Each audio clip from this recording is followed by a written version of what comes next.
Evening, everybody, and welcome to the second conversations. Tonight, we're very lucky to have SHANA MISLAK with us. For those of you who might not know, SHANA has a master's in social work and has been practicing since 1989. Her clinical background includes family therapist at Shepherd Pratt at the adolescent unit, and she's also experienced with eating disorders. She has a deep background in counseling. She's certified in addictions and has provided individual and group practicing and group counseling, throughout her career. Her specialties include trauma, addictions, anxiety, eating disorders, and grief work.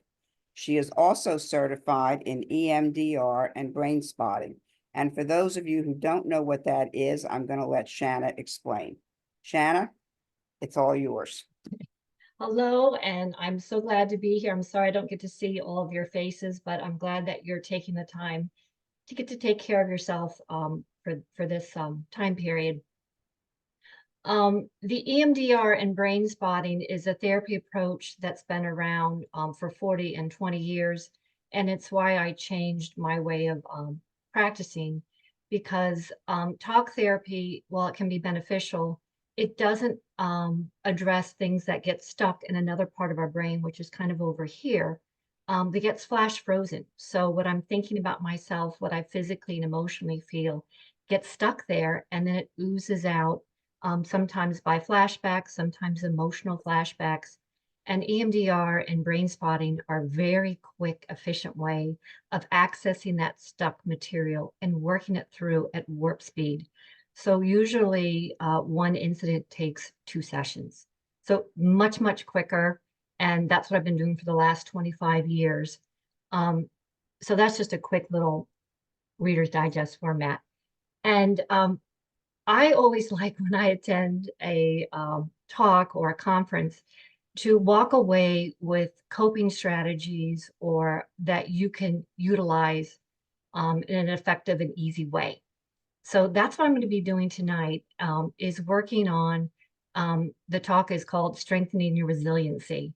And we already know that you have a lot of resiliency, but we're going to just look at expanding that in some evidence-based research that I'm going to share with you. It's also going to be very interactive. I don't have any PowerPoints on purpose. So I'm hoping that while you're at home, that you'll stand up and do these different activities, because that'll help resonate within your minds and bodies. And you don't have to worry about retaining that. I'm very visual, so I always like handouts. And Judy's going to provide that for you after our talk. So that's number one. And number two, I always like that expression in AA, take what you like and leave the rest. So I'm going to go over a lot of different coping strategies. And if you're like, that's stupid, I'm never doing that one, you don't have to. Take what you like. So what we do know, it's a little bit disturbing. On average, 50 times a day, we go through this ridiculous amount of stress. And this is just for every human being, that we go through, fight or flight, or freeze response, that the epinephrine, norepinephrine, the cortisol is coursing through our bodies, and it shuts down our immune system. So even though we're very advanced in terms of where we are as a species, we still have that very primitive way of responding. So if we're like, oh, I got to get that done, or there's a police car and the siren's going, behind me, we are going through that fight flight response, and we have that, all of those stress hormones being coursing through our bodies. So so we haven't adapted that way in modern times, and being able to shift that response, it's very, very primitive. So that's the first part. The second part is we don't complete the stress response. So for example, when you hear the siren going behind you, you're like, oh, am I speeding, or did I speed?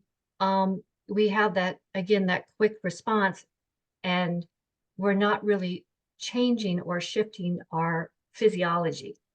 So we're not completing the stress response. And that's the other downside of are, certainly the stress response are very helpful at times and places when we need it, but other times it's not so helpful. And so we don't complete the stress response.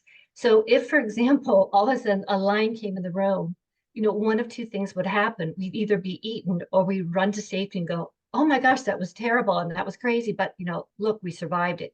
So we've completed that stress response. But when we're not afforded that ability to complete the stress response, then we're going back to our natural repair and restorative ways of ourselves don't get to do that, basically. So wellness is not a state of mind or being, it's actually an action, and it's freed through that natural cycles in our body.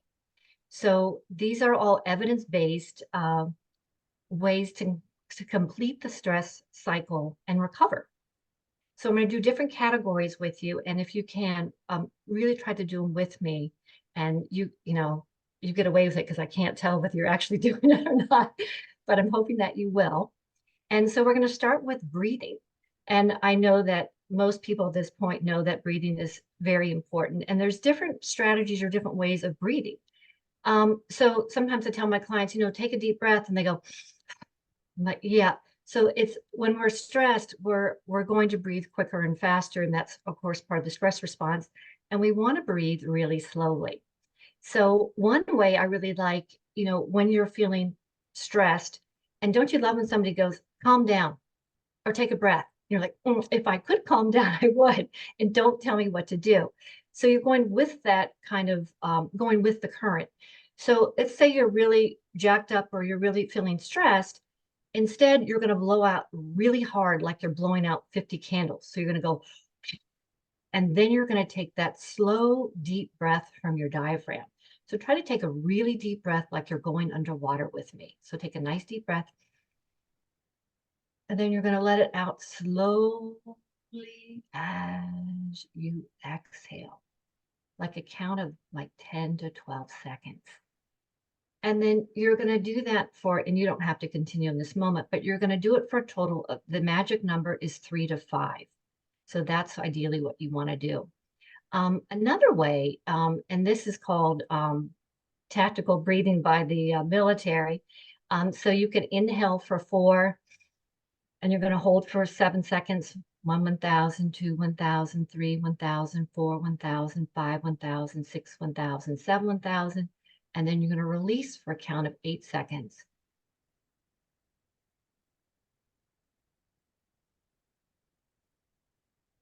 And you're once again doing that for, three breaths. This is another interesting one.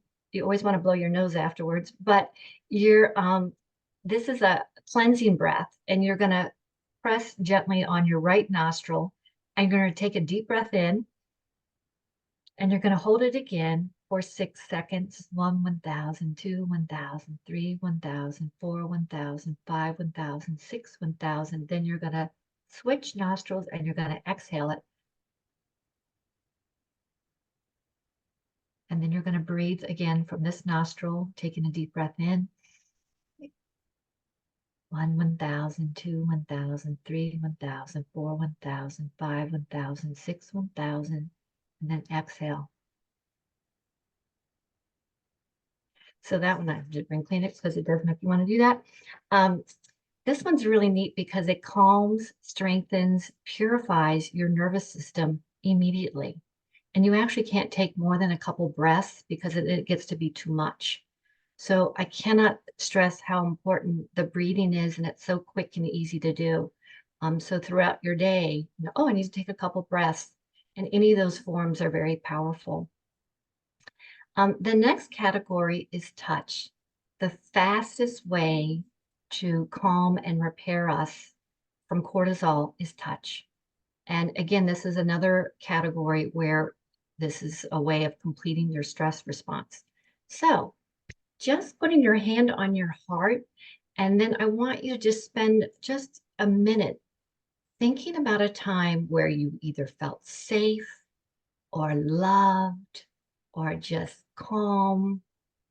And you're just going to put your hand on your heart And you're going to really think about it just for a minute.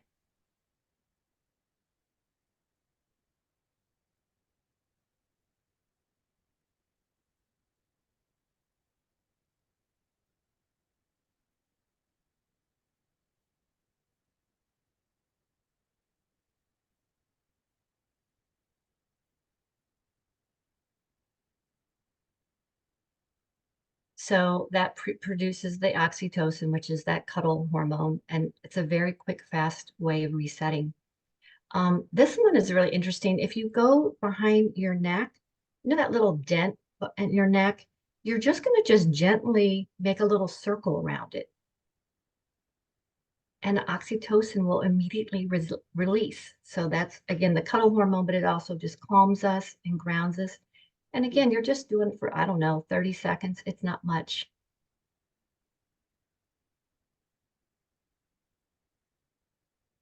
And of course, hugging is wonderful. So if you can give each other a hug, that's always helpful. This is another one, depends who you're speaking to in terms of audience. It's either called the butterfly hug or tactical tapping if we're talking to first responders or the military. So once again, you're putting your hand over your heart, and then you're going to alternate your hands back and forth as fast or slow as you're comfortable with. And if you notice this mechanism, what does it remind you of?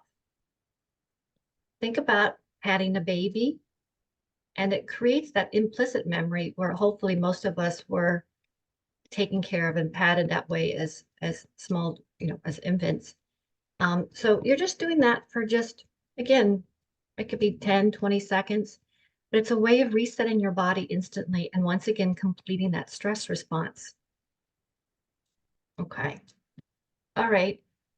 Next category is movement. So again, we all go through a lot of stress on a daily basis. And then unfortunately, you've got some extra curveballs in dealing with this disease. So anytime that you or the person you're taking care of can utilize these strategies, it's going to help reset your minds and your bodies and spirits in a whole nother way. So, and again, depending on, your comfort level, again, take what you like and leave the rest. But one is if I'm feeling really jacked up again, like when I was saying, I'm really tight or I'm really anxious or I'm really angry, you actually tighten all of your body parts, which is actually really hard to do. So if you're willing to try that just for, again, it's going to be for 15 seconds. So you're going to tighten, I know you can't see all of me, but you're just tightening your whole body, your face, your buttocks, from the top of your head, top of your head to the tips of your toes. So you tighten everything as hard as you can, tight, tight, tight, tight. 1,002, 1,003, 1,004, 1,000.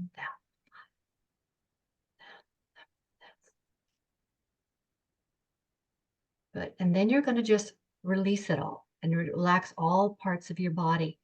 And you're going to do that for 30 seconds. So you can do that up to 5 cycles. And I learned this from an EMDR Netherlands therapist who used to be a dentist. And he says, I don't know why all medical professionals aren't taught this, because it instantly resets your body and you can't physiologically stay in a stressed state. So even if I always pass out giving blood, if I tighten all my body parts except for that arm, it will prevent me from passing out. So it's really invaluable. And again, you're going with the current. If I'm feeling jacked up or angry, what's the golden key about feelings? You can't help what you feel. The catch and the key is what you're doing with those feelings. So it's like, that's what I'm feeling.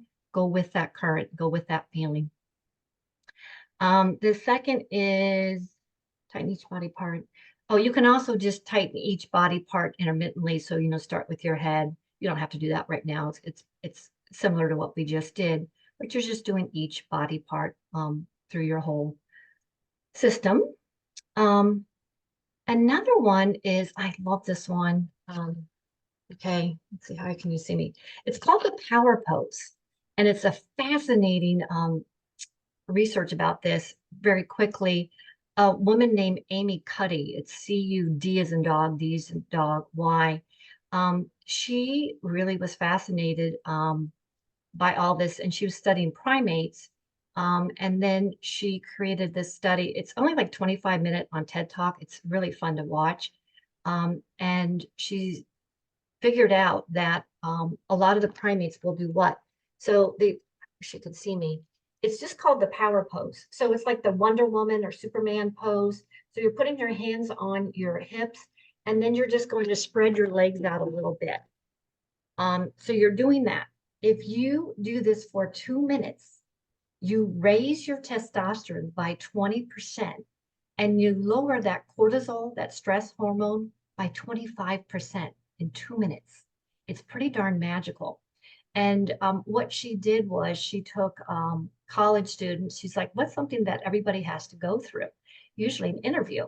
So she assembled, a fake interview panel of, I think it was 5 people. And then she had half of the participants do the power pose before they walked in. And the other half did what? Which was usually what we all do. We sit down or we cross our legs, and then they went in. And of course, the fake interview panel did not know who was doing what. And they said afterwards, who would you hire? And turned out every single person who did that power pose, they said they would hire. Yeah. It wasn't so much as what they said as what they felt, their presence, right? So I've taught this to my kids. I teach it to every single person. It's such a great trick to reset your body and strengthen it.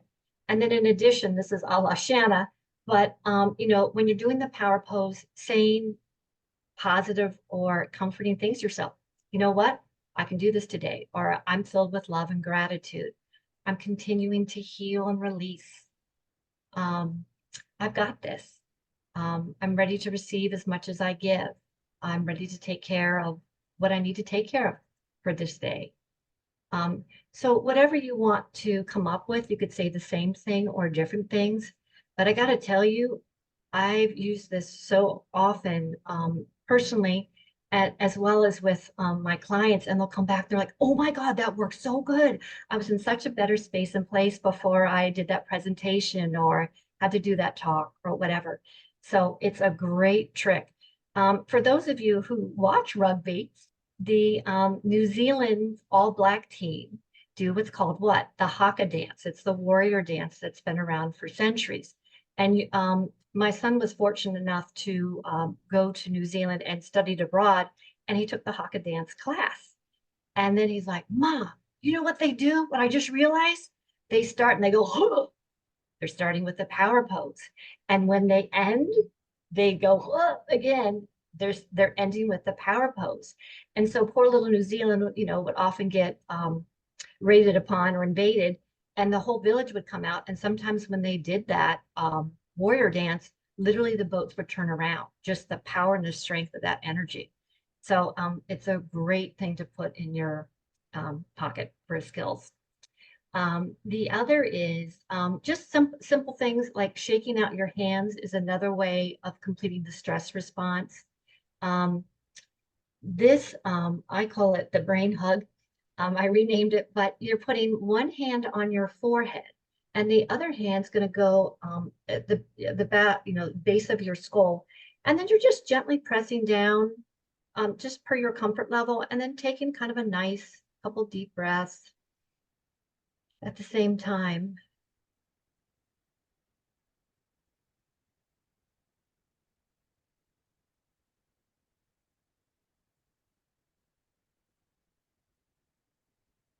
But it's comforting. It's another nice way, again, to reset and complete the stress response. Another one, simple, is you're crossing your arms and you're going like this. And I like this too, because sometimes you're like, I've had it or I'm done. I've had it for today, but you still have to continue your day. It's a nice way of resetting again, but you're also creating endorphins. And we know that, of course, that's that good feeling chemical. So that's a really nice way of resetting. Mindful walk.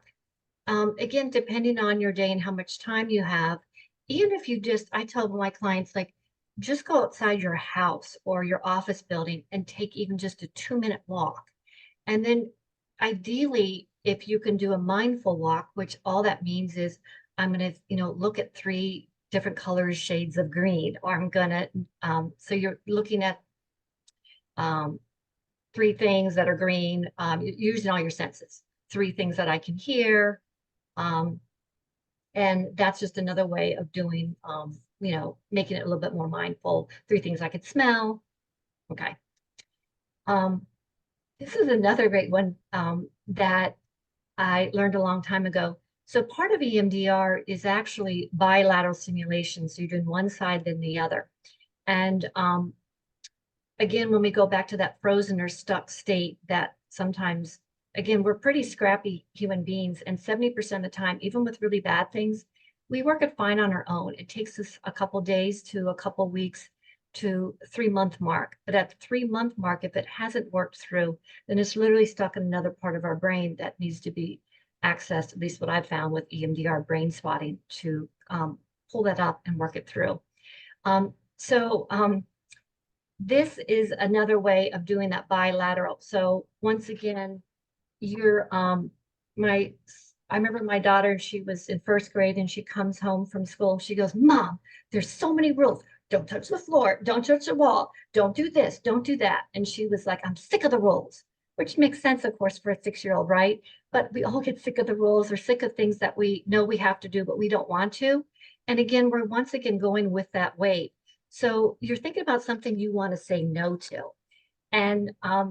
And sometimes people feel funny doing it, but you're hitting, like if you're your chair or at a couch, ideally you're hitting one side of the couch and the other. And you're thinking about something you want to say no to, and you're closing your eyes and going, no, no, no, no, back and forth again for just, it could be 30 seconds. And then of course, the opposite of that is yes. And you think about something you want to say yes to. Yes, I can do this, or yes to my healing, or, whatever you're thinking of in that moment. So it feels like a little bit hokey, but it's very powerful because once again, we're utilizing that mechanism of going back and forth, and we're doing, whether we're that implicit memory of being patted as a baby, or that bilateral simulation that we're doing to access that stuck material when you're doing EMDR brain spotting, just mimicking the mechanism, even though you're not doing, of course, EMDR brain spotting, is a great way of resetting your body. So that no, no, yes, yes can feel really good. And the other thing is, sometimes we feel stuck. And when we're stuck, and if you're saying no, no, or yes, yes, and you're moving your body, you're helping facilitate and kick your body out of that. So again, I think it's a very effective way. The other, of course, is visualization. The interesting thing about this is we can't, if we're doing visual imagery or meditation, most people are familiar with that. If I pretend like I'm at the beach right now, of course, my brain knows that I'm not at the beach, but my body's reaping all the benefits as if I were actually there. So that's what's so powerful about it. The other thing is, I remember learning about visual imagery and meditation early on. I'm like, I'm not doing it right. Because for most of us, unless you're a Buddhist monk or a Buddhist in general, we have the attention span of a gnat. So, even if you're going to the beach, you're going, oh, and what am I going to have for lunch, or what I got to cook for dinner? And so the nice thing about that is, and they've done research on this, is it doesn't matter. It doesn't matter if you're in a deeper state or a lighter state, or you have distracting thoughts. Your body is still reaping all those benefits. So there's no correct or best way of doing it. But there's a lot of good apps now that I'm sure you're familiar with, and I have them on my handouts as well. But like Insight Timers is very good because you can go doing it for anxiety or stress management. And then you can flip to, I only want to do this for 5 minutes or 15 minutes. I don't like that person's voice, because we all have that kind of radar as well. You can switch to something else. So anytime you can do that, that's again very powerful, a nice way to complete the stress response and resetting your body. The other thing that's fascinating, when we go back to putting your hand on your heart, it's called the HeartMath Institute, and it's renowned, well known around the entire world. And they studied stress and the impact of it, of course. But what they realized and discovered is it's not your blood pressure, it's not your heartbeat. The most important thing is your heart rate variability. And so that's the space between the beats, if you look at it, EKG. And so what they did was they took Olympians and they hooked them up to Holter monitors. And you know, when you hear like what professional athletes say, like, I'm in the zone. So when they did that, they found that the space between the beats was perfectly spaced. And they call that heart rate coherence. Fortunately, we do not have to be Olympians to gain that same benefit. And so if you're putting your hand on your heart again, and we did that just, I know we did that a little while ago, but if you do that for, again, 1 to 2 minutes, and you really make something that makes you smile when you think about it, like, oh yeah, I love that memory or that time or that feeling, you are going to kick your heart rate back into that heart rate coherence. So I also work with first responders, and what's so disturbing about the first responders is they've done research on this as well. So their pre-call state is here, then they have a call and they're spiked up, of course, as they should be. And then when they're back at the station, they come back to here. They don't go back to their pre-call state. So that's why that cumulative effects of all those stress hormones, as well as the calls, gets them to the point, their tipping point, where, you know, they do develop post-traumatic stress disorder or burnout. So if every firefighter, if every police officer, if afterwards, again, they put their hand on their heart, and they could call it tactical tapping instead, and really made themselves think about something that makes them smile for that 1 to 2 minutes, it would reset their body instantly back to that pre-call state. So I've also worked with a lot of nurses and NICU nurses, and they said when their baby, that you know, the preemies, their stats are off, if they just put their hand on that baby's heart, what happens? Their heart rate completely changes. So a very powerful, quick, easy way of resetting. Okay, and I think that's about it. I already talked about the apps. Sleep. Yes, sleep is great for us. We all know that. 8 to 9 hours for most people. And sometimes we can't sleep as much for different reasons. So even, you know, my husband's family, I don't know why they do this. They never can say that they're taking a nap, and they can't fess up after they've had one. They say, I'm going to rest my eyes. So, you know, whether you just rest your eyes for 10, 15 minutes, that's just helping reset your body once again. Taking a nap, closing your eyes. Of course, taking a nap is really nice. Daydreaming, praying, doing affirmations. Those are all ways, again, of completing the stress response and resetting your body. An interesting one, it depends where you are, what your age bracket is, but how many people were told, don't cry, or I'll give you something to cry about. And you know what? That is so wrong. And you know why it's so wrong? Because crying completes the stress response. Think about times where you've cried and you're like, you know what? My situation isn't one bit better, but actually I feel better. I don't know why, but I had like a good cry. So crying is a great way of completing the stress response. So never feel bad about doing that. Of course, laughter is a lot more fun. And that's another way, of course, completing the stress response. What's interesting though is even thinking about, oh my gosh, you remember the time when we were just hysterical and we were all laughing? Even recalling that will help reset your body. They've also done, I don't know if you've ever seen, like they'll have everybody lay on the floor and everybody will put their head on the other person's stomach. So they do like a chain, and then they'll do a fake laugh. And then it does a chain reaction. And then they found that it's just as effective as actually a real laugh. And of course, sometimes they ended up doing real laughs. But I just thought that was very interesting. So of course, laughter, anything that you can watch that's funny. Sometimes my clients who are doing, you know, really hard work in therapy, and then like, oh, I just watched this horrendous movie. I'm like, why? Could you please watch something lighthearted or enjoyable that's going to make you laugh, or comedians? That's why we all love comedians as well. So anytime you can laugh, great. This is another one that I didn't know about. And again, this is all evidence-based interventions, is imagining destroying what's bothering you. So you think about your stressor and you think about Godzilla like gobbling it up.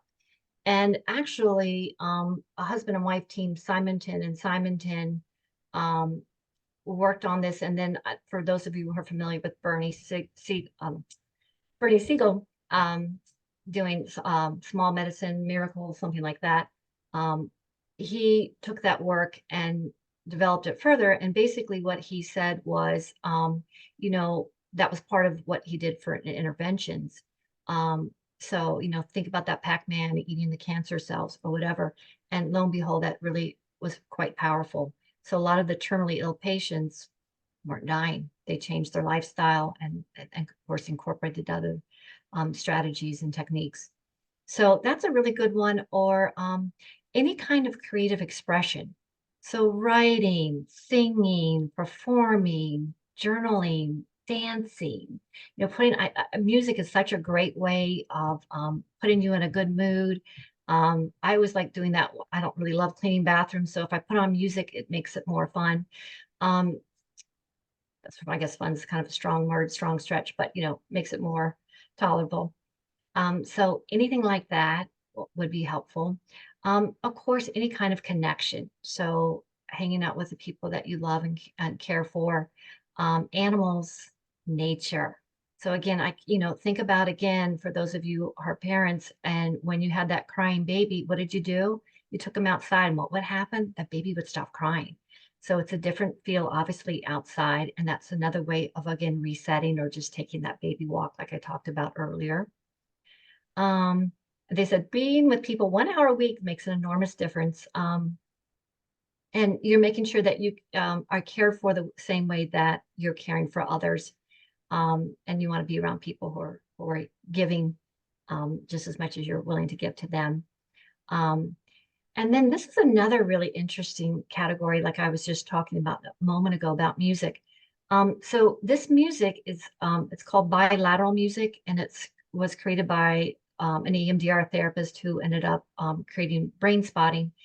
But basically, you're putting the earbuds in, and then you're hearing like the ocean, but the waves are going back and forth. So one side, then the other, or the raindrops. And I really try to practice what I preach. So all these strategies that I'm sharing with you, I actually do. And I want to make sure I test them out before I give them out to my clients. And so again, day I was upset about XYZ. I put that on and I was like, well, I'm going to just try it. I'm like, son of a biscuit, that really worked. That really shifted me. So that kind of music, again, is on the list, but it's a very powerful way of resetting. So, with the challenges that you're facing, you wanted, as much as you can, do these quick little interventions to take care of yourselves in the best way possible with the circumstances, so that you're getting renewed and recharged and resetting, so that you can be the best for the people that you love and that you're taking care of. And it's so hard, as a caregiver, you can't help it. You get more time and attention for that person, and then our self-care just starts to naturally slip away. So I'm hoping with these different strategies that I've given you tonight that you'll be able to utilize them. And I always tell my clients two things. One, take a picture of them, because sometimes you're not going to have the handouts, probably most likely not, but you're pretty much always going to have your phone, right? We all have microphones now. So it's a great reference point. And then the other thing is print them out and put them like on your refrigerator, on your bedroom wall, so that it prompts and reminds you. Because when we're really keyed up, it's hard for us to think. And of course, we're designed not to think, when we're in that fight or flight response. Hey, why is that lion coming to get me? We're not designed to do that. So we want to make sure that, again, that you're resetting your body quickly and easily. But if you're in a stressed state, you're not going to go, hey, what did she say again? And which things did I do? Which category? But if you have it out in the, somewhere where it's prompting you visually, oh yeah, yeah. Let me try a couple of these. And usually, one or two goes a long way. And sometimes they have to match up. So if you're feeling X and you did Y, okay, that didn't match. Okay, let me try one that meets more of what I'm experiencing in this moment. Um, so I'm hoping that you'll get to utilize these and take good care of yourselves the way that you so what richly deserve. Um, and I get, you know what, Judy, I wanted to do one more thing, but that's my closeout. So if you want to do a couple questions, and then this is just going to take me, 2 minutes. Okay, so let's see. So this is one that actually you can't answer because I don't think I said in the beginning that Shanna is not an expert in Parkinson's, but you can see, I hope, that she is an expert in all these techniques to help people with anxiety and depression and all the rest of the stuff that you go through every day, I'm sure. So one is that you're not going to answer, I'll answer. How should a care partner handle a typical day? And the truth is, I'm sure you've heard that if you've seen one person with Parkinson's, you've seen one person with Parkinson's. And I don't know that there is such a thing as a typical day. So, take what you can take from Shanna and from any other source that you can get help from, but there is no real typical day. So that's one. And let's see, one for you here. I'll be the primary caregiver for my partner as Parkinson's disease progresses. What are the most common issues that I should anticipate as a caregiver? And what strategies do you recommend for coping? We are both 60 years old. Thanks. I guess I could partially answer that. Yeah, Um, the coping. yeah, and I think again, I think what's also really helpful, is again what I was alluding to earlier, whatever we feel, we can't help what we feel, and to validate each other's experiences. So, I'm feeling XYZ today. Yeah, I can understand that. So, think about the two things that I think we all need is that we want to be loved and understood. So even if I don't agree with your emotional reaction, I can still validate it. I'm so sorry that you're struggling with X today. So getting to be honest with one another and sharing in that way, I think, and validating that person, I hear you, even if you don't agree with them, but if you love and care about them, you can understand and appreciate their perspective in that moment. And that's such a quick, fast way of de-escalating a situation or the emotions. My husband is in long-term care, and I see him 6 days a week. It's the sadness I feel, and when I am there, I'm most at peace because we are a couple. He knows me, but he has no idea that I am there 6 days. He has very little memory and needs full-time care. So there's not really a question there, but I'm guessing the question is that she just feels sad, or he, if there's no real he or she, and it's like, what can you do about that? Yeah, and I think you're doing the right things. Obviously, you're following what feels best for you and your partner. But again, what I would say to you is, to me, that's like being very similar to a first responder. So you're seeing somebody you love and care about, not in the state that, of course, you would ever want them to be in. So I think if you can, like even after the visit and you're in the car, doing a couple of these things, or making sure that when you get home, you know what, before I do anything, I've got to reset because you're going through that stress response.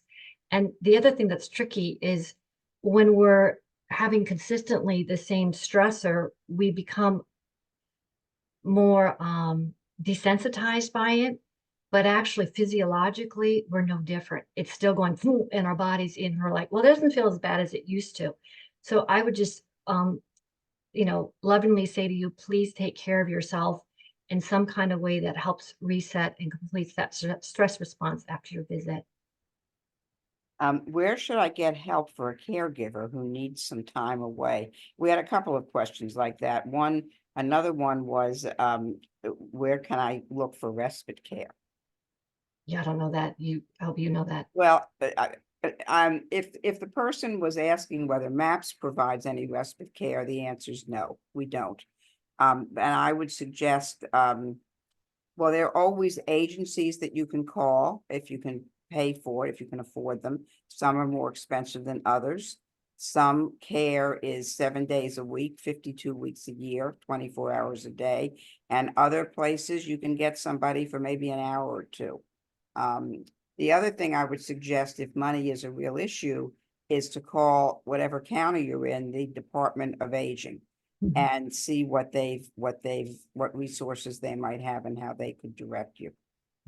So that's my answer for that one. What are some ways to calm down a person with Parkinson's? Yeah, so I was saying a little bit of that before, but again, what I was sharing is like that's the number one complaint is, calm down or feel better, and of course you don't want to see somebody you love and care about in that distressed state. But if you can validate that feeling instead, like I was saying a moment ago, I understand you're really upset right now or you're really frustrated.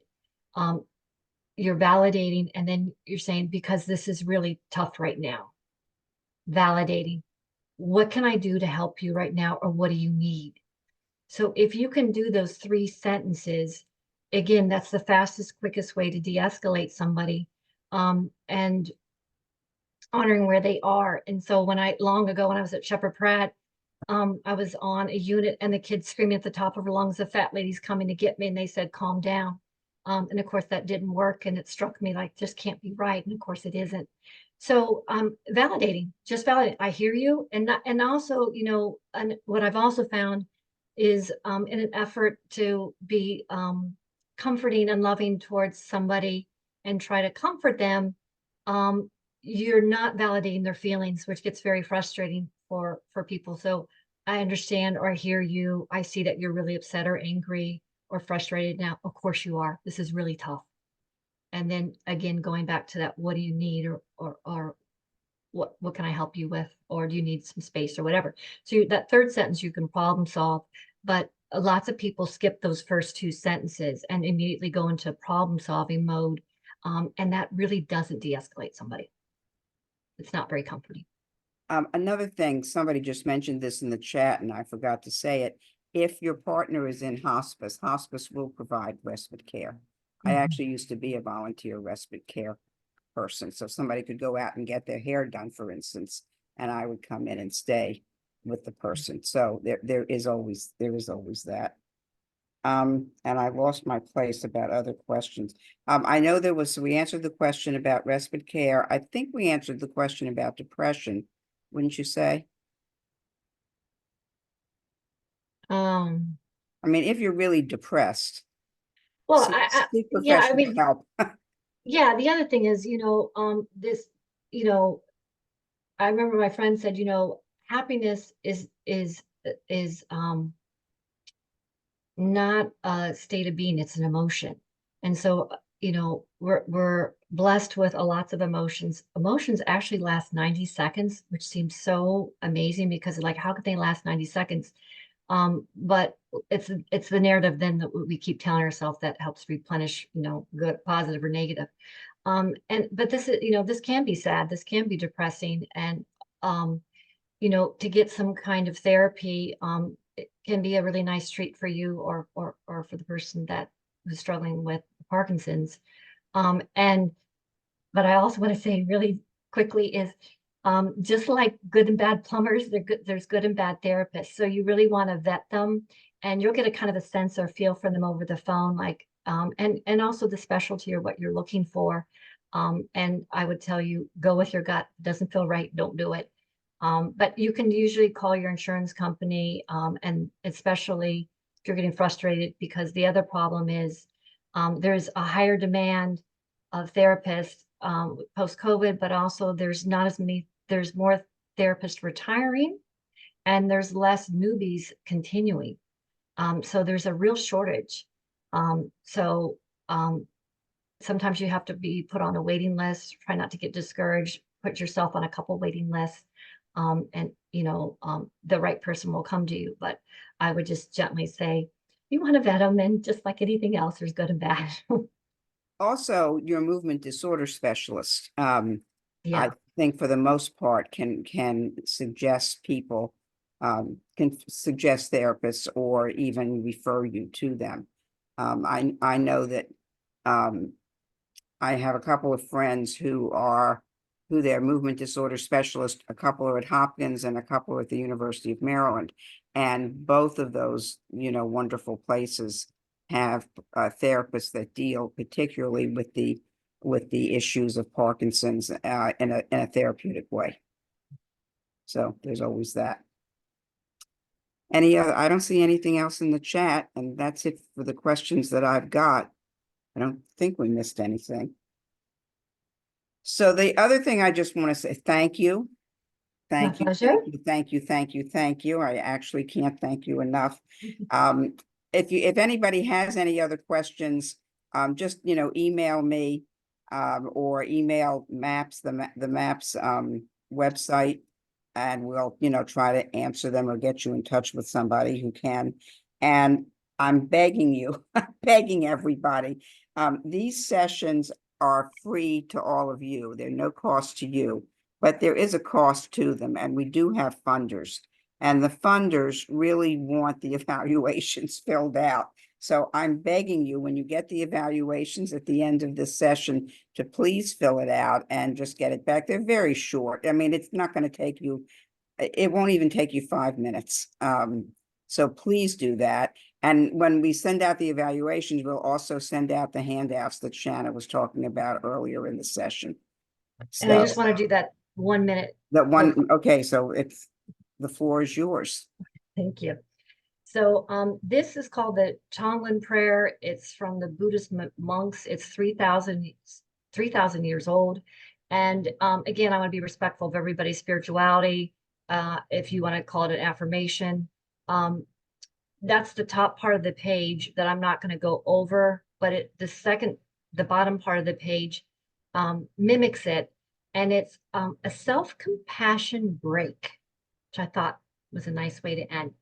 So you're noticing a moment of suffering. Ouch, this hurts. This is painful. And again, what are we doing? Oh, we're putting our hand on our heart again. And then with kindness towards yourself, because lots of times we're really giving and caring to others, but not as caring to ourselves. And then you can just put your hand on your heart, or you can tap back and forth once again, whatever feels best to you. And then you're going to repeat after me. May I be kind to myself in this moment. May I accept this moment exactly as it is.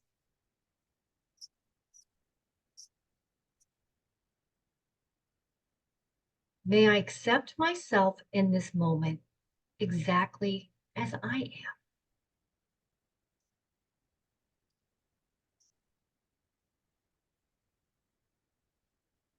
May I give myself all the compassion I need to respond to this moment wisely.